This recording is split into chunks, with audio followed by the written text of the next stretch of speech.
Ya veremos. Hola. Hola. Hola, boas noites.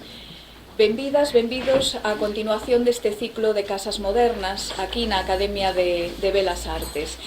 Hoxe tócanos con José Ramón Soraluce Blom, e viaxaremos a Chicago, en concreto a Casa Robbie, de Frank Lloyd Wright.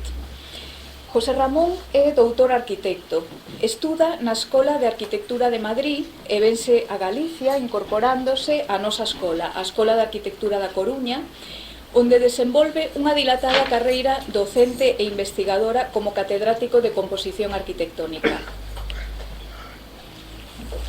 Sí. Foi profesor de Historia da Arte no máster de Rehabilitación. Vexo por aquí exalumnos e exalumnas na sala, José Ramón. Dirixiu e dirixe numerosas tesis doutorais. Exerceu ademais importantes cargos de gobernanza na Universidade da Coruña, como vicerreitor de distintas áreas, director do Departamento de Composición, entre outros postos.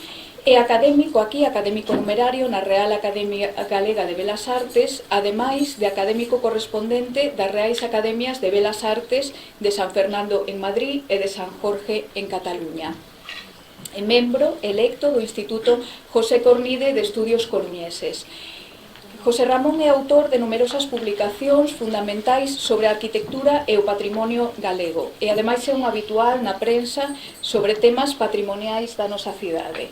En actualidade, teño que dicirlles que é un youtuber consagrado. Recoméndolles encarecidamente seguir o seu canal, momento publicitario, JR Blom, para disfrutar das súas sesións divulgativas. Moitas grazas, José Ramón, pola participación no ciclo e cando queiras. Grazas.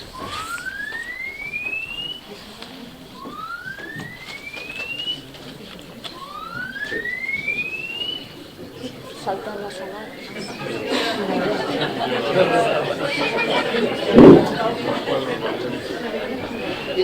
Bueno, aquí te dejo solo ante el peligro.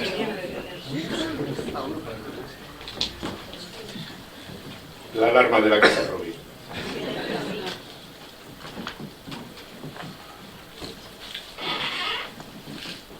Buenas tardes, muchas gracias por haber venido. Lamento que no haya asientos para todos. La academia tiene un espacio limitado en este edificio. Me asignaron esta vivienda sobre el paquete de viviendas que se están visitando en las distintas sesiones de los martes de la academia, casas modernas. Quiero decir que esta es la menos moderna de todas, es la abuelita de las casas modernas, la más pretérita dentro de lo que es la modernidad, y por eso es también la más sorprendente, ¿no? La visité hace ya muchos años, cuando estaba en obras de restauración. Voy a dar una visión así un poco heterodoxa, Vamos a ir viendo cosas. En primer lugar, vamos a darnos un paseo por la Casa Robbie, para que sepan de qué estamos hablando.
tenemos a Frank Lloyd Wright.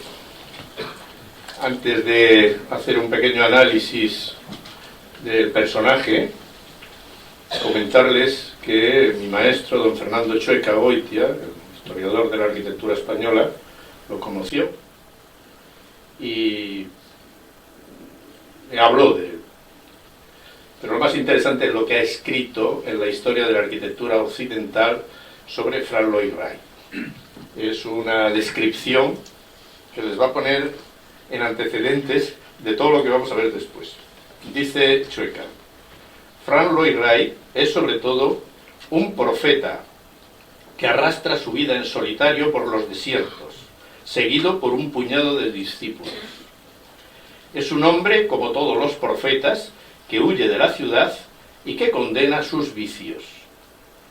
Como ocurre con los profetas, no suelen serlo en su patria, y esto se cumple admirablemente en su caso, porque durante muchos años estuvo marginado de la familia americana. Pero con el tiempo fue ganando la veneración de sus compatriotas. Su aspecto físico, su indumentaria, era una mezcla de viejo cuáquero, pintor maldito y conde Drácula. Su leyenda, su vida, su comportamiento un poco decimonónico y de artista bohemio, lo acabaron convirtiendo en un mito. Así que ya ven, el personaje no tiene nada que ver con los grandes maestros de la modernidad europeos. Está fuera del circuito, por decirlo así. Si nos fijamos en su biografía, en su currículum, en su cronología, Frank Lloyd Wright es más joven que Gaudí y que Verlaje. Verlaje es el patriarca del movimiento moderno, el primero, precursor, etc. Pero Frank Lloyd Wright es mayor que McIntosh, por ejemplo, que Peter Behrens, que Adolf Loos, que Perret. Es decir, Frank Lloyd Wright es un pionero más. Es un pionero más que está fuera de Europa y completamente al margen de los movimientos artísticos que están naciendo en Europa en torno a la arquitectura. Si miramos su código de barras, abajo lo tenemos, veréis que su vida artística se divide en tres grandes periodos. El primero, bueno, ya veis que nació en 1867 y murió en 1959, es decir, vivió 92 años. Pasó por encima de toda la historia de la arquitectura moderna. Empezó en pleno eclecticismo y acabó en lo más adelantado del movimiento moderno. Tiene tres etapas fundamentales en su obra y muy distintas. Es decir, no ha sido un personaje, un arquitecto homogéneo que siempre ha tenido una línea de trabajo con un modelo de arquitectura concreta, etcétera, sino que ha evolucionado, ha tocado todas las teclas de la historia de la arquitectura, por decirlo así. Entre 1894 y 1911 está su primera etapa, que es la etapa de las casas de la pradera. Luego hablaremos de ella. Son viviendas unifamiliares en los alrededores de Chicago y de otras zonas de los Estados Unidos. Después, entre 1911 y 1930, su vida, su obra, se vuelven más hacia la naturaleza. Y vamos a encontrarnos fases apasionantes como el entusiasmo que tiene por la arquitectura japonesa, por ejemplo, la arquitectura vernáculas, las arquitecturas precolombinas. Es decir, vuelve sus ojos hacia el pasado, hacia la historia, y trata de darles una interpretación moderna, actual, pero siempre apoyándose en los materiales de la región, en los paisajes de la región, en la historia de la región, etc. Y finalmente, de 1930 a 1959, nos encontramos con el auténtico maestro ya del movimiento moderno, con obras tan destacadas como la Casa de la Cascada, el Museo Guggenheim, etc.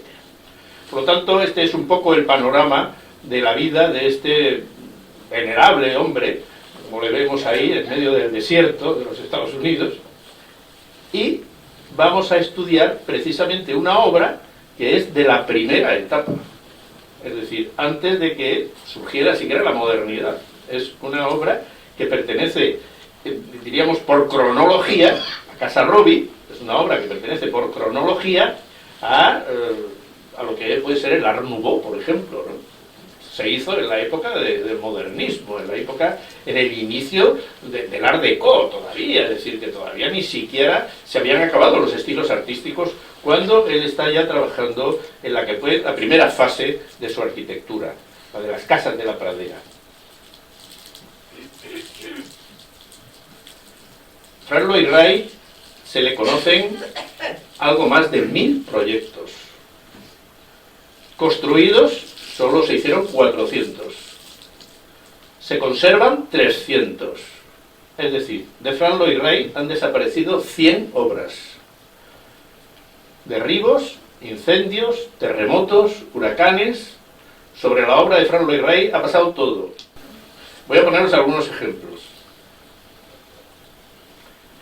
Visitando el Instituto de las Artes de Chicago, que es el Museo de Bellas Artes de Chicago, el Gran Museo de Chicago, había una sala que parecía una sala arqueológica, en la que había un par de piedras enganchadas allí en unos armazones. Resulta que era lo único que quedaba de los jardines Midway, que fue una de las grandes y más brillantes obras de Fran Lois-Ray. Era un restaurante al aire libre con unas salas de ocio para la sociedad de Chicago, que se había construido en 1913 y que se había derribado en 1929. De la basura de una escombrera recogieron esos 2 trozos, que es lo único que queda de aquella obra de Fran Lois-Ray. Los almacenes Larkin pertenecen a la primera etapa, coincide en la época de las casas de la pradera. Se hicieron en Búfalo en 1906. En 1950 empezaron a derribarlos hasta que desaparecieron. Y es una de las obras más brillantes de la historia de la arquitectura moderna. Y todo para hacer un aparcamiento para las viviendas que están ahí abajo.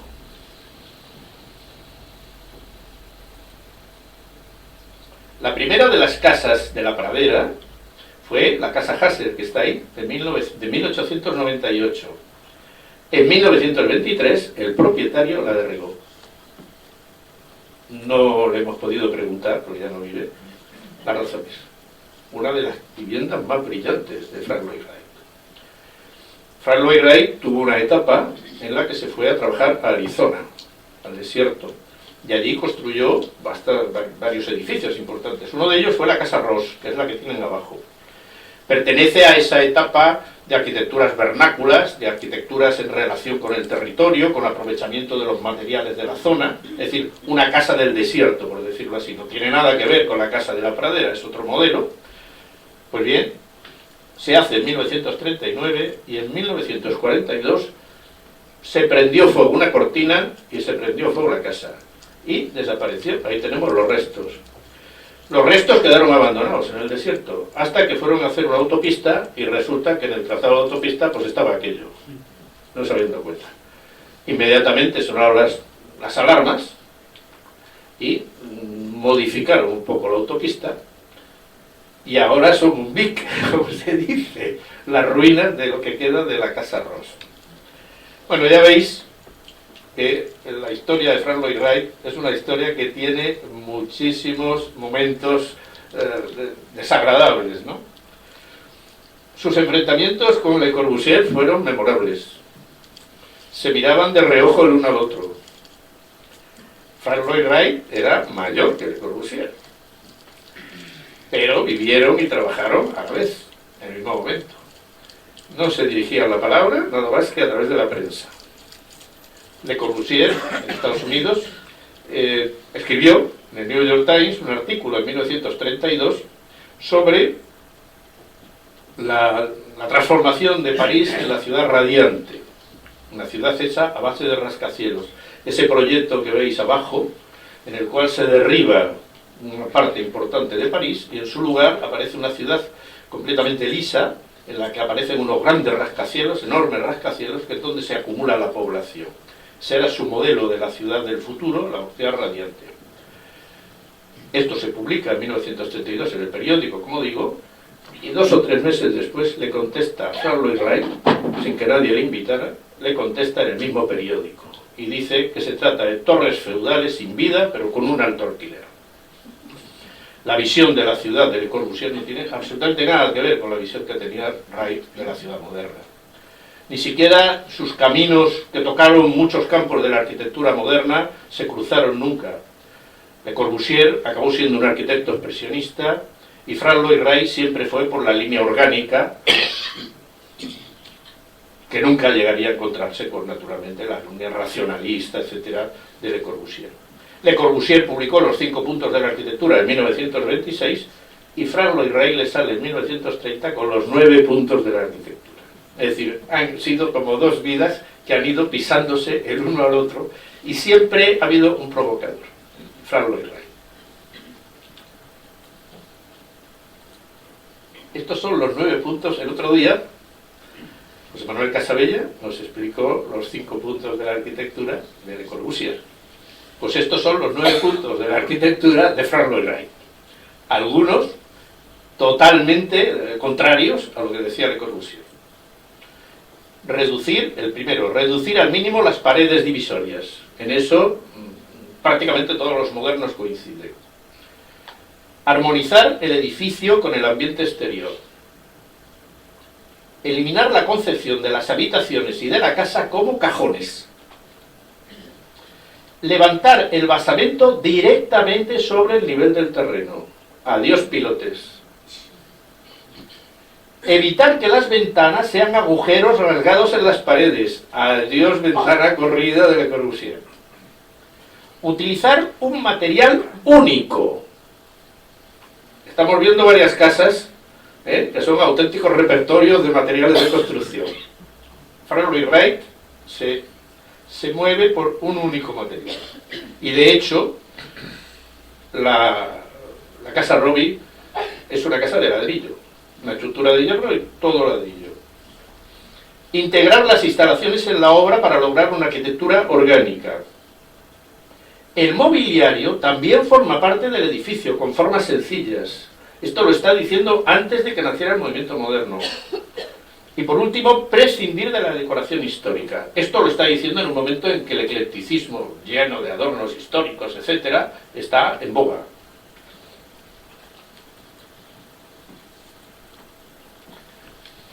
Esa primera fase de la obra de Franz Lloyd Wright, la de las casas de la pradera, se va a desarrollar mayoritariamente en una urbanización de Chicago, una urbanización que se llama Oak Park. Se va en el tren, en el metro, se va hasta allí a ellas. ¿Por qué allí? Bueno, la familia de Franz Lloyd Wright pertenecía a una religión, la religión unitaria. Procedían de Irlanda, creo. Y en Oak Park, un tío de Franz Lloyd Wright era predicador de esta religión. Y le encargó la construcción del templo unitario de este grupo religioso en la urbanización de Oak Park. Un templo que es una obra famosísima de la obra de Franz Lloyd Wright de 1905. Pero también tuvo la enorme fortuna de que su tío convenció a 24 miembros de la religión unitaria para que les hiciera el chalet, para que les hiciera la vivienda. De ahí que se concentran en Oak Park pues todo un grupo de residencias en las cuales explotó el tema de la vivienda de la pradera, la casa en el campo, en medio de la naturaleza, etcétera, y una gran cantidad de estas casas se hicieron precisamente para esta comunidad de propietarios que pertenecían a esta comunidad religiosa entre 1889 y 1913, que es el periodo en el que hemos visto que se va a desarrollar, se va a construir también la Casa Robbie. La Casa Robbie no está en Oak Park, está en otra urbanización. Pero aquí es donde se acumula la mayor cantidad de obras unifamiliares de Franz Lloyd Wright. Si vais a Chicago, me imagino que iréis, y si os acercáis a Oak Park, que supongo que iréis, pues en un centro de interpretación que hay allí, la antigua casa donde vivió Franz Lloyd Wright, podéis comprar esta lámina espléndida en la que se ven donde están todas las casas hechas por Franz Lloyd Wright y un dibujito de cada una de ellas. ¿Cómo son las casas de la pradera? La idea de Franz Lloyd Wright es hacer viviendas en medio de la naturaleza, pegadas al suelo, como si salieran del suelo, rodeadas de vegetación. que aprovechen las cualidades de los 4 puntos cardinales, para lo cual lo que hacía eran viviendas en cruz, viviendas abiertas, viviendas, como decía el historiador Bruno Cevi, viviendas centrífugas, es decir, el espacio se abre, se sale y se dirige en las 4 direcciones. Todos sabemos que en cada dirección es, diríamos, preferible instalar determinadas habitaciones. Unas cosas se ponen al norte, otras al sur, otras al este, es decir, esa posibilidad lo permite perfectamente este sistema de proyecto. Y la casa se empieza a estirar en las 4 direcciones. En el centro está el corazón de la casa. El corazón de la casa es una torre de ladrillo en la que están todas las chimeneas, porque en esa época, los primeros años del siglo XX, la casa se calentaba con chimeneas. Y lo que hace es una torre en la cual aparecen pues varias chimeneas, entroncadas, y en torno a la chimenea coloca también, diríamos, el núcleo de movimiento de la casa, las escaleras. Por lo tanto, en el centro de la cruz aparecen agrupadas todo el bloque de las chimeneas y la escalera, como si fuera una torre. Y después empiezan a aparecer las plataformas que se van abriendo en distintas direcciones con los grupos de habitaciones, como veis ahí en esos modelos, en la casa Henderson, en la casa Willy y en la casa Darwin. La casa Robbie, que es la que vamos a ver ahora, os la he puesto ahí en sección para que veáis dónde está colocado precisamente la torre de las chimeneas, en el centro mismo del edificio, pegado a las rampas de escalera, formando ese núcleo central, ese corazón palpitante de la casa, que da calor y da movimiento a todo el edificio. Pero la casa Robbie no es así. La casa Robbie no se pudo hacer así. Y no se pudo hacer así porque el solar de la casa Robbie es un solar estrecho y alargado. Está en otra urbanización, en Hyde Park, que es otra urbanización que está en otra zona de Chicago, al lado de la universidad. Es una casa alargada. Aquí, Frank Lloyd Wright, en lugar de tratar de conseguir una imagen bucólica de una casita de campo, va a tratar de conseguir una imagen dinámica de un transatlántico, puesto que se lo permitía el hecho de hacer una vivienda longitudinal. Ahí tenemos las 3 plantas. Si os fijáis,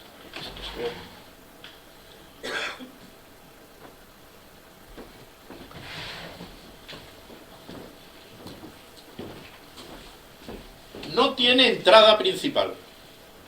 Hay que entrar por este agujero. Es decir, uno no encuentra la puerta. Hay que dar la vuelta, meterse por detrás y se entra por ese agujero. Se entra por un casi semisótano. En la planta inferior está la zona de ruidos, juegos, billares, etc. De aquí arrancan 2 escaleras que van a las habitaciones superiores. Ya empezamos a encontrar aquí las primeras chimeneas. Hay un hueco, un patio grande y el garaje, y aquí están las instalaciones de la casa. Eso es lo que hay en la planta baja, que es la planta que está semienterrada en el suelo. En la planta alta nos vamos a encontrar con las salas, salón y comedor en torno al núcleo central, que es el de la chimenea con la escalera al lado. Hay una salita para recibir a las visitas y a continuación está la cocina y el núcleo de servicios, es decir, un par de dormitorios para los 2 o 3 sirvientes que podía tener la vivienda. Y subiendo por las escaleras, se llega a la 3ª planta, en torno a la torre de chimeneas, que aparece también en el dormitorio principal, donde también tiene su chimenea. Y arriba hay 3 grandes dormitorios, para los padres, para los hijos y para los invitados, con sus aseos. Por lo tanto, en lo que a habitaciones se refiere, pues es una casa, yo diría que casi normal. Lo único que tiene muy grande son los grandes espacios, diríamos, de vivienda, los grandes espacios de comunicación.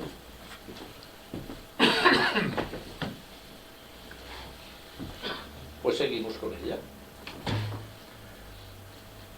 Frank Lloyd Wright había hecho poco antes otra casa, de estas de la pradera, también en un solar muy estrecho. la Casa William, en Búfalo. Esta es de 1903. Y también tuvo que hacer una casa alargada, como la Casa Robbie. Si os fijáis en las fotografías, parecen primas hermanas, son parecidísimas. La primera es mucho anterior a la Casa Robbie, que es la vivienda inferior. Y las dos tienen el mismo sistema, el núcleo central de las chimeneas con las escaleras como el elemento calefactor, diríamos, climático, etcétera, de la vivienda. Este puede ser el precedente de la Casa Robbie. Es decir, cuando Frank Lloyd Wright le plantean construir en este solar estrecho la Casa Robbie, él ya había hecho algo similar en la anterior, en la Casa William. De ahí que la Casa Robbie tiene bastante de la Casa William en cuanto a la distribución interior. No solo eso. Fijaros en la Casa Robbie, desde 1910, los salones, cómo se parecen a los mismos salones que ha hecho también unos años antes Frank Lloyd Wright en el Club de Tenis de Chicago. Son parecidísimos. Lo que pasa es que en el club de tenis, en lugar de poner la chimenea en el centro, hay dos chimeneas a los lados. Pero fijaros que tiene una estructura muy parecida. La gran batería de ventanales y al final las dos esquinas en proa de las ventanas.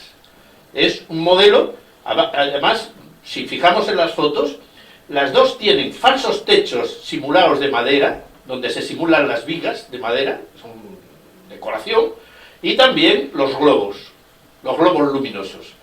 Tienen un gran parecido, los dos espacios son muy similares. Uno es un espacio público, es un restaurante del club de tenis, y el otro es el espacio del salón de la Casa Robbie.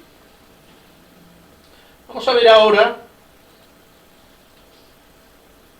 los propietarios. ¿Quién le encargó esta casa?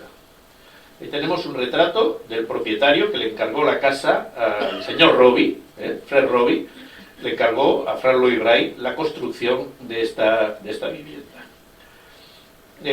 Quiero decir que lo que sabemos del propietario ha sido gracias a los estudios que hizo Luz Paz, esta que me ha hecho la laudatio hace poco, esta señorita, fue la que estudió al cliente, ha estudiado cómo fueron las relaciones entre el propietario y el cliente.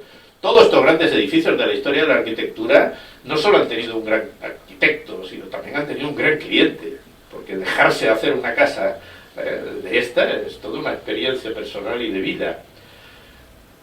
Pero vivió poco allí, a los pocos años se marchó, lo mismo que pasó en la Villa Saboya, ¿no? Estuvo unos años viviendo y se marchó. El señor Freddy es un profesional de la industria de la automoción, que él mismo hizo un prototipo que se ha publicado mucho, que es ese coche de 2 plazas que veis abajo. En 1908 adquirió una pequeña parcela alargada en Hyde Park, junto a la Universidad de Chicago. Era un remate en un cruce de calles y el espacio no daba nada más que para hacer lo que le hizo Frank Lloyd Wright, la casa. Pero lo que no nos han dicho nunca es que estaba pegada a la finca a una casona del siglo XIX, enorme, que la vemos ahí en la fotografía. Ahí están haciendo la cimentación de la casa. Y detrás se le ve, a la derecha, la entrada, es decir, los pilares y demás, de la entrada a una gran construcción ecléctica, caserón enorme, que había ahí pegado. Es decir, la casa Robbie no es una casa en la pradera, no es una casa aislada, es una casa de medianeras casi. Eso será un inconveniente grande a la hora de la realización de esta vivienda.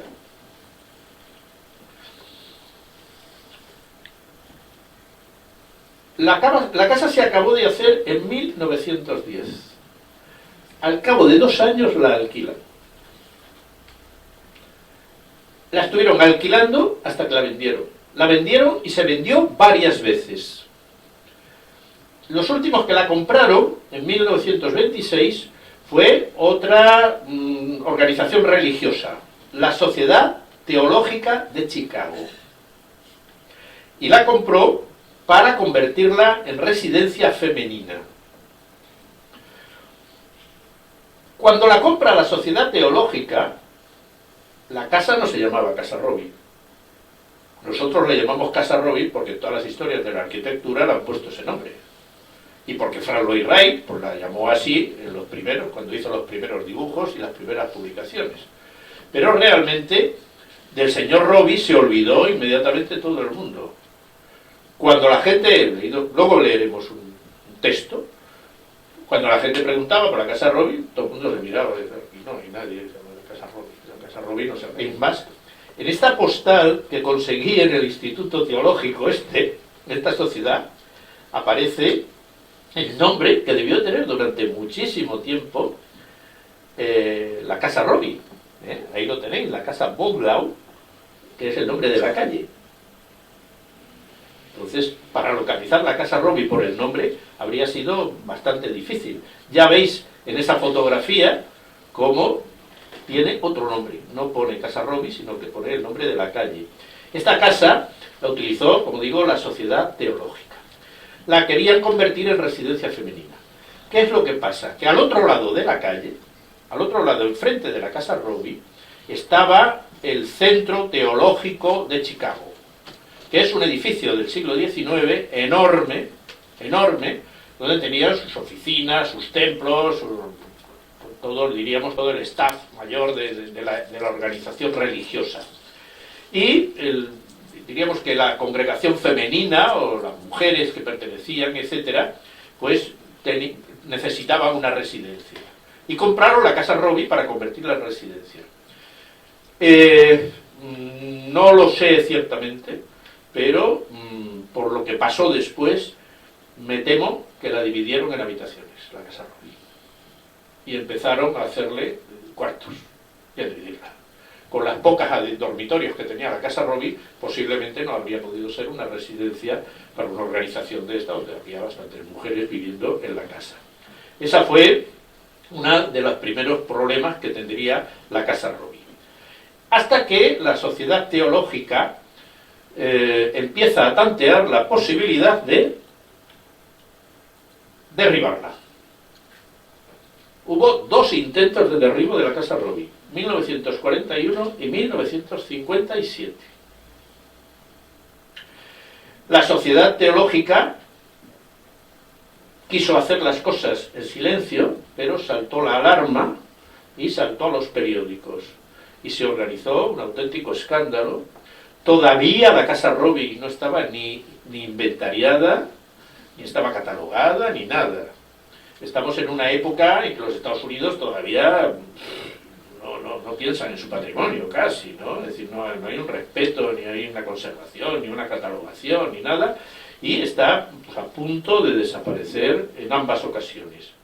Sin embargo, el propio Frank Lloyd Wright, que ya era mayor, sobre todo en el año 57, pues consigue mover a la opinión pública, crear un escándalo, etcétera, para que, ahí vemos periódicos de la época, ¿no?, para que no la tire, para que no la derribe.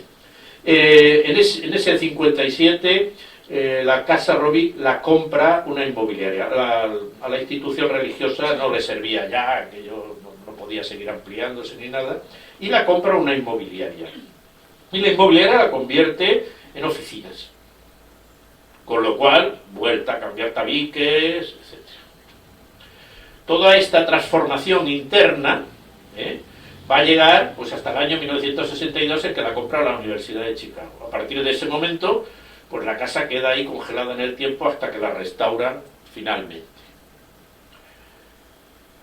Se han perdido todos los muebles que se hicieron con diseños de Frank Lloyd Wright, en la época de Frank Lloyd Wright. Se han perdido la cocina, los aseos, todos los mobiliarios, etc. Y de cómo está el interior de la casa, mejor no verlo. Entre otras cosas porque tampoco hay fotos.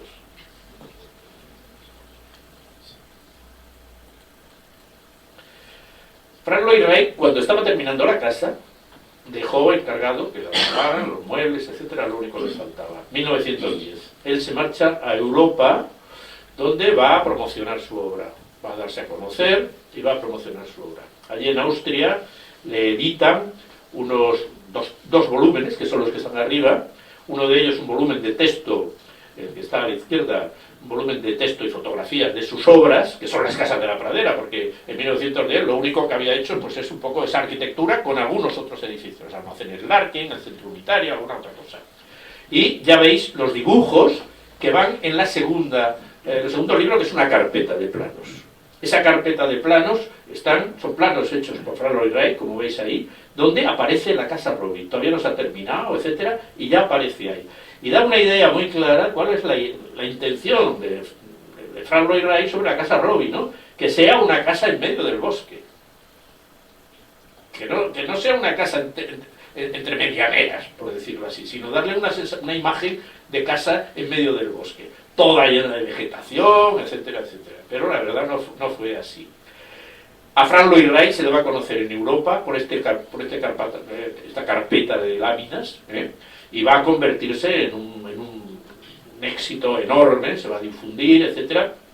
Y a partir de este momento, sobre todo en Holanda, en Alemania, en Austria, etcétera, el interés por Fran Lloyd Wright va a ser grande, se va a hacer una exposición en Berlín, etcétera. Y Verlaje va a venir, después vendrá Elisabeth Neutra, van a empezar a venir gente a ver las casas, a ver los edificios de Fran Lloyd Wright. Es decir, Fran Lloyd Wright se pone de moda a partir de la publicación esta y de su difusión por Europa. 100 años después, en el 2010, la Escuela Superior de Arquitectura, el Departamento de Composición, al que pertenecemos varios de los que estamos aquí, pues le hicimos un homenaje a la Casa Robbie, haciendo esta publicación, que consistió en que los profesores de la Escuela de Arquitectura de Coruña, que hubieran visto la Casa Robbie, que hubieran estado en Chicago, que nos escribieran un artículo y recoger aquí las impresiones que les causó la Casa Robbie a cada uno de esos profesores. Y es curioso que los 10 o 12 que intervinieron no hablan de lo mismo, cada uno habla de una cosa diferente. Tratamos de que fuera así, pero salió redondo. Ya os dije antes cómo Luz Paz pues escribió sobre el propietario, cómo era el propietario, etcétera, ¿no? Y los otros profesores de la escuela fueron escribiendo aquí sus impresiones sobre lo que vieron y lo que han estudiado sobre esta casa tan interesante de Fran Lloyd Wright. El resto de la conferencia va a hacer referencia precisamente a esas impresiones. Vamos a hablar de Agrasar. Fernando Agrasar, aquí lo tenemos. Lo que más me ha sorprendido de lo que escribe es que habla de la teoría de la evolución de la arquitectura moderna. Una especie de darwinismo de una de las corrientes del movimiento moderno, que fue el neoplasticismo. Arranca con la Casa Robbie. Él sitúa el final de la evolución en 1929 con el pabellón de Barcelona de Mies van der Rohe. Pero si nos fijamos en cómo los holandeses se enamoraron de la Casa Robbie, fijaros cómo ya la Villa Van Hoff de 1914, 4 años después de acabarse la Robbie, le hacen una copia en Holanda. Y después empiezan a jugar con todo ese movimiento de planos, de viseras, de terrazas, etcétera, los holandeses haciendo casas como la Casa Roeder, de Utrecht, de Rietveld, y ya no digamos nada cómo llegamos al final al pabellón de Barcelona de Mies van der Rohe. Siguen todo el proceso de, diríamos, de ruptura de la caja, entendiendo la arquitectura como una caja. Fran Lloyd Wright con la Casa Robbie, con las casas de la pradera, pero también con la Robbie, rompe la caja. La Casa Robbie no tiene paredones, no tiene las grandes paredes, todo está roto, todo está abierto, todos son antepechos, ventanas rehundidas, etcétera. No hay un muro, no hay una pared clara. Pues ese será el sistema que llevemos hasta llegar al pabellón de Barcelona, donde ya no se sabe lo que está dentro y lo que está fuera. Todo está mezclado. El interior, el exterior, el arriba, el bajo. Es decir, la arquitectura ha llegado a evaporarse.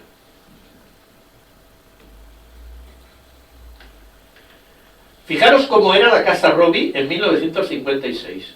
Fijaros al vecino que tenía detrás. Fijaros que era un chalet, una casona antigua, una casa ecléptica, un chalet del periodo ecléctico, pero un chalet del siglo XIX, una casa, bueno, vistosa, que estaba allí, y aparece en todas las fotografías la dichosa casa ahí atrás. Pero en 1973 le hacen un edificio de viviendas pegado.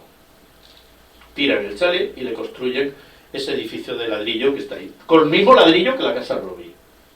De manera que cuando se hace una foto desde lejos sale todo igualado. y además más alto que la propia Casa Robbie. Con lo cual destrozan la visión de edificio en medio del campo o de transatlántico en medio del mar. Todo eso va a desaparecer a partir de la construcción de este edificio. Otro elemento interesante que también se ha sido camuflado por el mismo Frank Lloyd Wright es que esa vegetación que estamos viendo no es de la casa, es de la acera de la calle.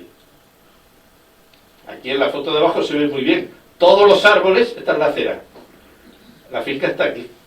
Todos los árboles son del ayuntamiento, no son de la Casa Robbie. Es decir, que ni siquiera la vegetación le pertenece a la Casa Robbie. Fijaros el efecto tan desagradable.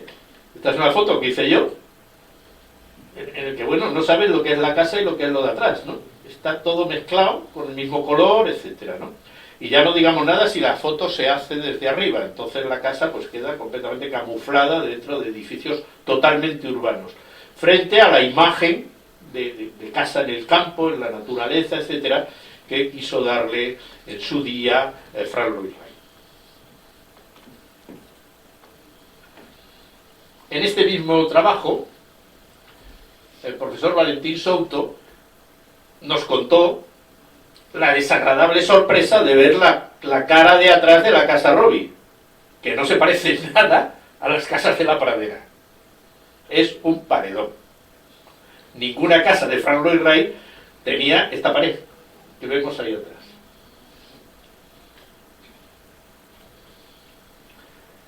José Antonio Franco Taboada, profesor de la Escuela de Arquitectura, nos escribió sobre la imagen canónica, esta visión. La Casa Robbie solo se la fotografía por esa esquina.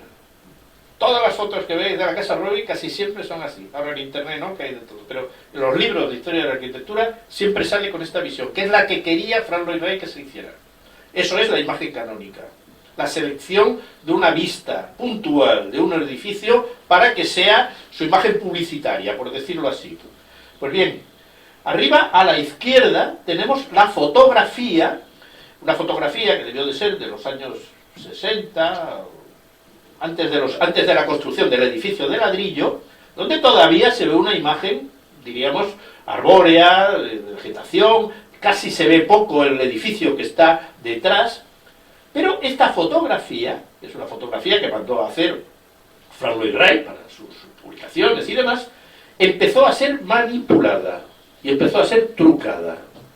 Y aparece en la revista AV, Monografías, de 1995, ¿cómo la encontramos ahí? A la cual le han borrado la casa de atrás. Lo veis allí. Pero no solo le han borrado la casa de atrás, sino que le han borrado los árboles. Le han dejado la parte de arriba para que parezca que los árboles están detrás. Es decir, que ha habido una manipulación, con fotos trucadas, tratando de dar una imagen a la fuerza. La imagen de abajo, que está sacada de otra publicación sobre la obra de Frank Lloyd Wright, pues exactamente lo mismo. El profesor Antonio Amado, de la escuela también, habló un poco de las características que tiene la casa. En primer lugar, el dominio de la componente horizontal, longitudinal. En segundo lugar, espacios interiores fluidos, intercomunicados y sin pasillos. Esto es muy interesante. La casa se pasa de un espacio a otro sin necesidad de tener que hacer una distribución en un pasillo. Las cubiertas aplanadas sobre diversos cuerpos y estancias, es decir, hay toda una serie de terrazas enormes, pero que no son terrazas, son cubiertas muy bajitas que sobresalen y que se extienden en las direcciones en las que se distribuyen las habitaciones. Cerramiento escalonado con pesados muros de ladrillo y huecos camuflados. Es decir, el cerramiento de la casa son masas de ladrillo y ventanas rehundidas, en distintos niveles. La chimenea central actúa de eje vertical dominante.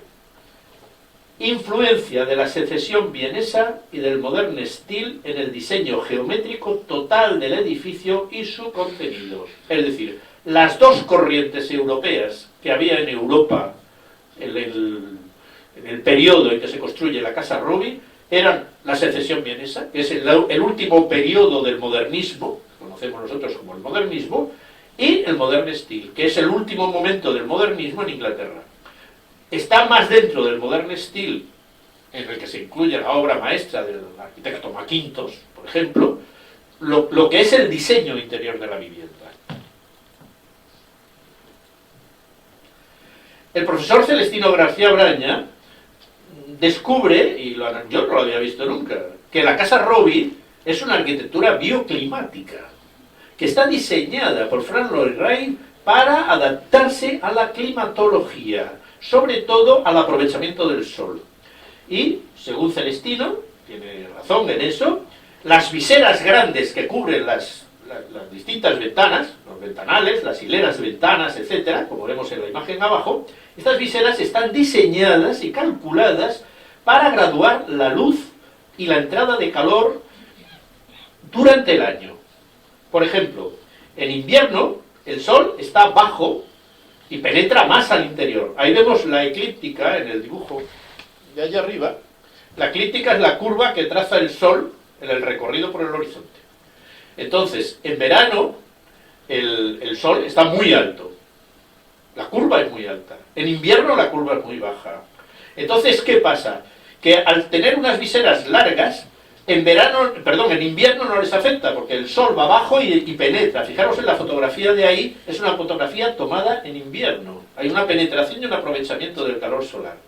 Pero en verano, que es cuando más molesta que te entre el solazo dentro de la habitación, el sol está muy alto y ahí la visera, como se ve en la imagen de abajo, tapa completamente la ventana para que el sol no entre directamente en la habitación. Es decir, que este aprovechamiento es un elemento interesante para definir el por qué esas viseras tienen esa dimensión, que están en función, pues naturalmente, de la posición que va a tener el sol en los distintos momentos. Y por último, el diseño del interior, el contenido.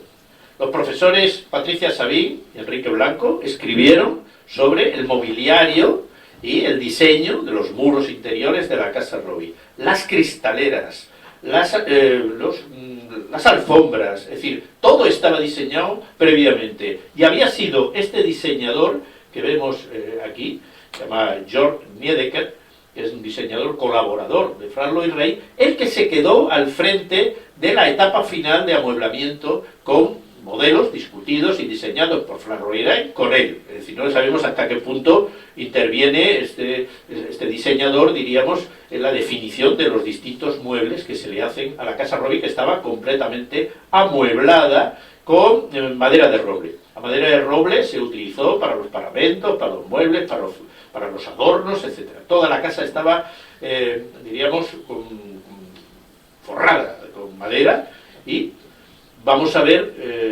qué le pasó. Pues lo que le pasó es que se la comieron las termitas.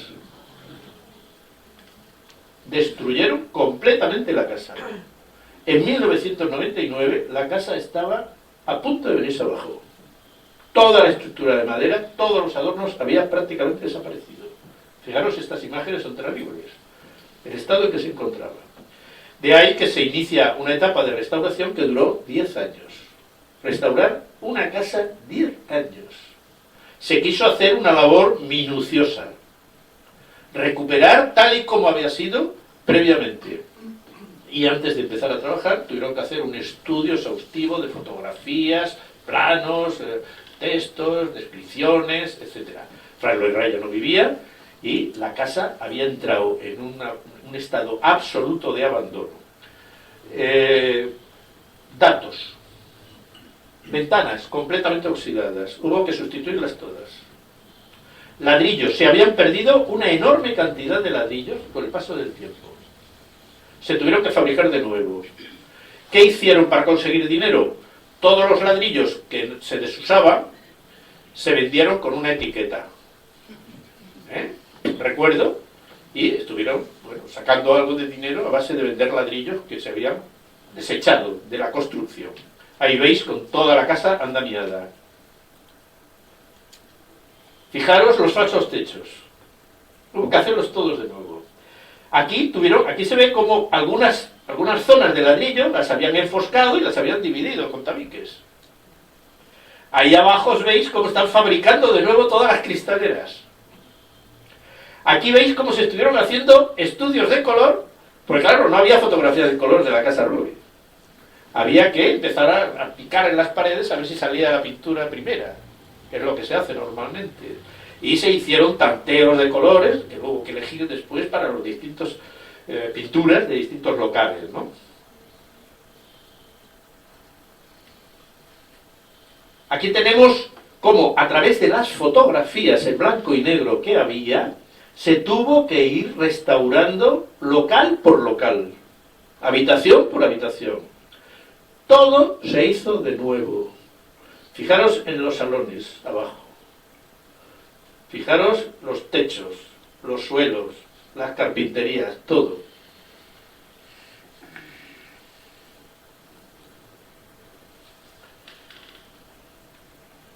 La Casa Robi está clonada. Esto que hemos visto, lo que vemos de Casa Robi, es una obra reciente, hecha sobre la estructura original. Pocos edificios han sufrido una transformación tan tremenda como la Casa Robi.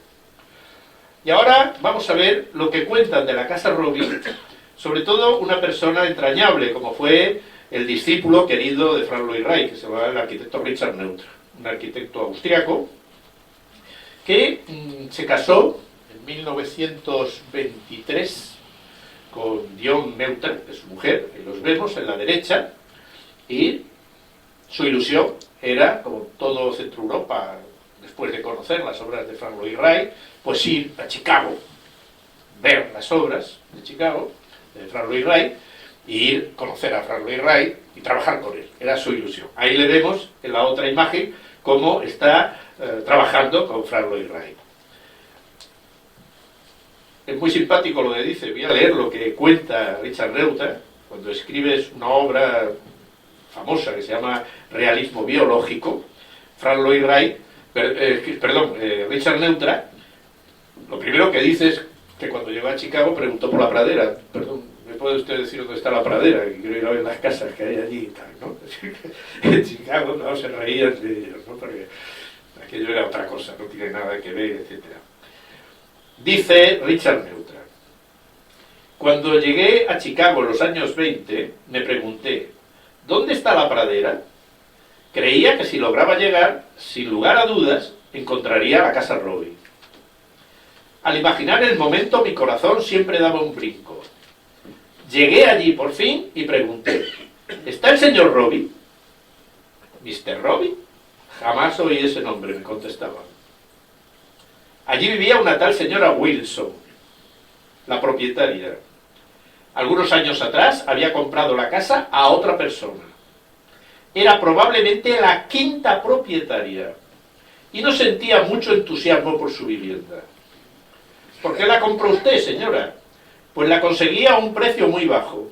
El hombre tenía que marcharse y me la dejó baratísima. A la señora no le gustaba su casa y formulaba todo tipo de críticas. Nada funcionaba como debía. La casa tenía unos 20 años y ya estaba muy deteriorada. Después, Richard Neutra se fue a Oak Park. En Oak Park, la misma experiencia volvió a repetirse en casi todos los lugares, donde encontré idénticos episodios. Los fascinadores seres humanos que habían encargado este tipo de arquitectura del futuro y que deberían vivir en ellas, ya no existían. Era imposible encontrarlos. Me sentía sobrecogido por un profundo desconcierto. Había llegado al país de las hadas, pero las hadas se habían marchado. Y los moradores del bosque encantado ofrecían un aspecto totalmente discrepante y contradictorio. Me sentí muy abatido, desconcertado y deshecho. Cuando me propuse visitar el estudio de Franz Lloyd Wright, llevando conmigo a mi joven esposa, todos se alarmaron de que pensara introducir una muchacha en tal antro de iniquidad. Franz Lloyd Wright había tenido 4 esposas y 7 hijos. Y ponerle al alcance de Franz Lloyd Wright a esta chica, pues a la gente le debió parecer un atrevimiento excesivo. Dice Richard Neutra: Todo era un auténtico disparate.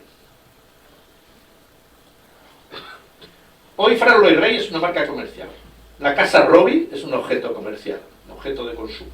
Todo se compra, todo se vende, todo se fabrica, todo se construye. Ahí tenemos los legos, etc. Es decir, la obra de Fran Lois Rey hoy es algo que, naturalmente, no se llamaría merchandise, sino se llamaría merchandise. Sería el nombre más adecuado.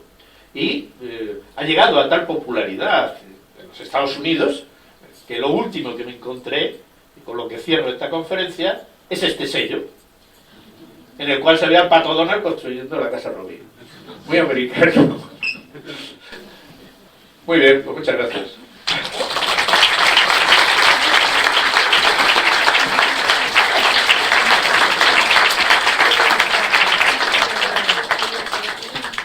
Bueno, muchísimas gracias, José Ramón, por este viaje a Chicago. Seguro que hay comentarios, que hay preguntas en la sala. Anímense. No, que no se anime. Sí, aquí, sí, ya tenemos aquí delante. Buenas tardes. ¿Qué? Bueno, hay un tema fascinante que has planteado de la arquitectura americana y la arquitectura europea, ¿no? O sea, en este caso, concretamente, Le Corbusier y yo. Pero me voy más... Habla más fuerte, que están muy interesados ahí atrás. Me voy más al tema de entre las casas que he visto. Claro, yo no soy un experto en arquitectura, entonces se habla de modernismo. Lo que quería buscar es puntos coincidentes entre las distintas casas que hemos visto. Imagino que has visto alguna más. ¿Cuáles serían los parámetros de unificación? Es decir, esto es modernismo, es decir, por ejemplo, minimalismo, brutalismo. ¿Cuáles son los puntos de unión de...? Pues tomo nota para otra conferencia, porque...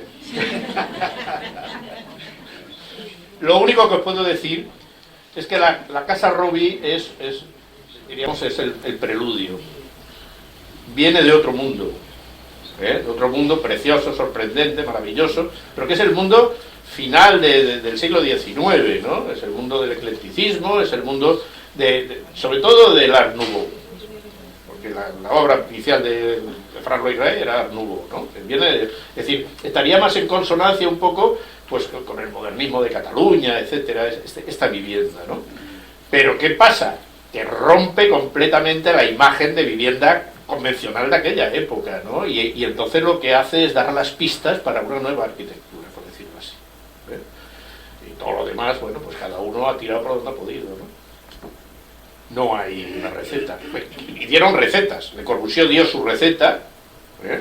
Entonces estaba muy bien los alumnos. Con la receta de Le Corbusier puedo hacer yo una casa como... No me saldrá, pero puedo hacer una casa. Y con la receta de Ray, pues se podrá hacer otra casa. Saldrá, entonces, se puede hacer. Son las recetas para proyectar. ¿Qué es lo que han pedido siempre los estudiantes de arquitectura? Recetas. Y los profesores siempre han dicho, bueno, tú ve haciendo algo que ya lo corregiremos. Lo vamos probando, a ver cómo... Oye, otra cosa, lo de los ladrillos, ¿cómo se...? Yo, es la primera noticia que tengo, que los ladrillos se pueden estropear, ¿no? Sí. Sí. Bueno. Cualquier ladrillo de cualquier material. Vamos a ver, la cerámica es un producto que se fabrica en las tejas. Y dependiendo de la calidad del material que utilices, la temperatura de cocción, etcétera, etcétera, te salen tejas de un tipo y tejas de otro. Tú habrás ido por ahí viendo tejados llenos de césped y otros que no tienen nada. La diferencia está en el precio de la teja. Tejas malas, baratas, porosas, que con el polen pues se convierten en bosques, ¿no? Pues a los ladrillos les pasa igual, se estropean con el viento, el frío, las heladas, etcétera, ¿no? Y los de la Casa Robbie por fuera tienen cantidades de paños nuevos completamente, ¿no? Muy bien. Más preguntas, más comentarios. Se ha convencido. Sí, ya veo. Si quieres decir en alto, Fernando. ¿Quieres comentar? No, le decía que ahora mismo en Chicago hace 20 grados bajo cero. Sí, la temperatura... No es lo mismo que un ladrillo aquí. O sea, no es solo el agua y demás. Bueno, sino hoy que parecido. Y en verano superan los 40 grados con mucha facilidad. Sí. Muy bien. ¿Algún comentario más? ¿Algo más, José Ramón? No, no está en venta la casa es un museo ahora. Sí. Yo, Sí. yo no es una pregunta, pero para compartirlo con vosotros, hace un tiempo, bueno, ya lo ha señalado José Ramón muy bien, no enemistad, pero digamos... No se hablaban, no el podían choque estar de reunidos. divas que había entre Le Corbusier y Frank Lloyd Wright, que se inició cuando en el primer viaje que hizo Le Corbusier a Estados Unidos, le mandó una carta al embajador francés en Washington pidiéndole que contactara con Frank Lloyd Wright y le hiciera saber su deseo de entrevistarse con él. Y Frank Lloyd Wright contestó también por escrito algo así como: en esas fechas estoy muy ocupada, lo siento muy ocupado, lo siento mucho, no puedo atender su requerimiento. A Le Corbusier aquello le sentó muy mal y era un problema de rivalidad entre dos primeras espadas, y además es que Frank Lloyd Wright quería siempre mantener una distancia con la vanguardia europea, afirmándose como arquitecto americano, etc. Bueno, la cuestión es que hace mucho tiempo, que en la Fundación Le Corbusier de París pude revisar, bueno, porque me sobraron unos días allí, y pude revisar correspondencia de Le Corbusier. Y Le Corbusier tenía la costumbre, estamos hablando del año siguiente a la muerte de Wright. Wright muere en el 59, Le Corbusier muere en el 65, pues esto me parece que era 60, 61, una cosa así. Y Le Corbusier tenía la costumbre, claro, de toda la correspondencia que se recibía en el estudio, él escribía unas notas a lápiz sobre lo que había que contestar, que a veces era una palabra o 3 palabras, etc., y la secretaria redactaba una carta formal con esa intención. Y se recibieron 2 cartas con un espacio temporal de 3 o 4 meses, no recuerdo exactamente. En una era un grupo de intelectuales americanos que buscaban apoyos internacionales para reclamar que se completase la urbanización del campus de élite de Mies van der Rohe. Y Le Corbusier escribió en el borde, contestar, mandarle copia a Candilis, mandarle copia a no sé quién, bueno, en fin, ¿no? Un gran despliegue. Y 4 meses después llegó una carta de otro grupo de Chicago para pedir apoyos internacionales para que la Universidad de Chicago, que ahora es la propietaria de la Robbie, comprase la Robbie y se pudiera restaurar. Y Le Corbusier escribió en un rinconcito: no contestar. La venganza es un plato que se sirve frío. Hay otra cosa que me llama la atención, y es: en España hemos destruido también casas emblemáticas, las hemos derribado, pero en Estados Unidos parece que no tienen tampoco un gusto más exigente, ¿no?, para derrumbar. Es muy diferente nuestro patrimonio del que hay en Estados Unidos. Estados Unidos tiene un patrimonio muy moderno, pero han llegado muy tarde a protegerlo. La Escuela de Chicago, que fue lo mejorcito que hubo en la evolución de la historia de la arquitectura norteamericana, pues pasó desapercibida para ellos como un patrimonio heredado y protegible, ¿no? Y cuando quisieron dar cuenta ya habían desaparecido la mitad de los edificios, ¿no? Pero es que además desaparecían los edificios para hacer un aparcamiento y cosas por el estilo, Sí, ¿no? Es que, por eso es que es chocante, ¿no? claro, los almacenes en marcha, el de Richardson, los tiraron porque era más barato tirarlos que mantenerlos. Y era un edificio impresionante, ¿no? Impresionante. Además, vamos, una obra fantástica, ¿no? Pero era una mentalidad totalmente práctica, ¿no? Es decir, esto no vale para nada. Pero ahora las casas de Frank Lloyd Wright están prácticamente catalogadas todas. Ahora sí. Sí, ahora sí. Claro. Pero en aquella época no, en los años 50 no había nada Y lo único que me llamó mucho la atención de la casa Robbie, pero también de la iglesia unitaria, es la escala. Son unas casas que a pesar de la apariencia que dan en la fotografía de que son enormes, que son muy grandes, Claro, después todo llegas eso, allí y luego está... entras dentro y el techo tiene 2,10 metros de... Ya se entra Sí. por un semisótano, es decir, además, no, son muy bajas. Se Vamos, ve, muy bajitas. tiene un tamaño muy doméstico, o sea, una escala reducidísima, ¿no? Y la iglesia unitaria igual, es como una casa de 120 metros cuadrados. Es una iglesia para 80 o 100 personas. Sí, tiene ese espacio cuadrado abierto, Sí. ¿no? Con los sillones y tal, sí, sí. Bueno, también era una comunidad, oye, esto no era una parroquia, ¿verdad? Era un grupo de adinerados que seguían a esta religión y bueno, se hicieron el menudo chollo para Fra Luis Ray, ¿no? Fueron pasando uno por el estudio. Sí, Bueno, vamos a pues, dejarlo, claro. que tenemos que ir. Estupendo, muy bien, bueno, muchísimas gracias. Oye, José Ramón, ¿cuánto aprendimos con ese trabajo que hicimos en el Hombre, departamento contigo? hombre. Y lo bien que nos lo pasamos, además. Bueno, muchísimas gracias a todos, a todas por venir hoy. Contamos con ustedes el próximo martes. El profesor Felipe Peña nos trasladará ahora a Portugal, ¿no? Con Siza. Muchas gracias, buenas noches.